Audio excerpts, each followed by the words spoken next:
আসলে আজকে আমরা এখানে উপস্থিত হয়েছে মহান মুক্তিযুদ্ধে সেই কালো রাতে যারা শহীদ হয়েছিলেন তাদের প্রতি শ্রদ্ধা নিবেদনের জন্য। আমরা জানি যে 1971-এর মধ্য দিয়েই আমরা একটি স্বাধীন মাতৃভূমি পেয়েছি, যার নাম বাংলাদেশ। আজকে এত বছর পর এই বাংলাদেশের বুকে দাঁড়িয়ে আমরা এটি বলতে চাই যে 25শে মার্চের যে গণহত্যা, সেই গণহত্যার পর কিন্তু বাঙালি আরো বেশি জাগ্রত হয়েছে, আরো বেশি চেতনা তাদের মধ্যে সঞ্চারিত হয়েছে। এবং সেই চেতনার ফলেই 26শে মার্চ এসেছে। 26শে মার্চ যখন এসেছে তখন স্বাধীনতার বার্তা এসেছে, এবং 9 মাস মুক্তিযুদ্ধের মাধ্যমে আমরা একটি স্বাধীন দেশ পেয়েছি, স্বাধীন ভূখণ্ড পেয়েছি।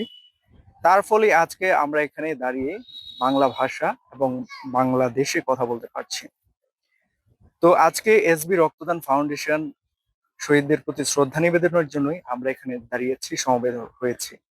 আসলে এটি কেবল একটি দিনের জন্য না, এটি প্রতিটি দিনেই আমরা তাদেরকে স্মরণ করি, এবং আমরা বাঙালি বা বাংলাদেশিরা আজীবন তাদের স্মরণ করব যতদিন বাংলাদেশ আছে।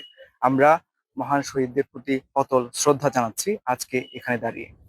আজ সেই ভয়াবহ রাত 1971 সনে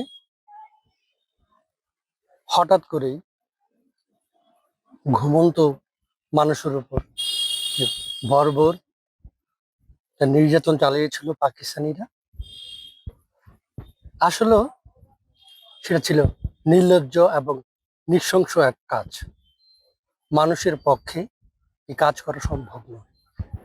যদি আপনি পশু হয়ে যান তাহলে আপনি এই কাজগুলো করতে পারবেন। 25শে মার্চ এটি বাঙালির জন্য জন্য একটা কালো অধ্যায়।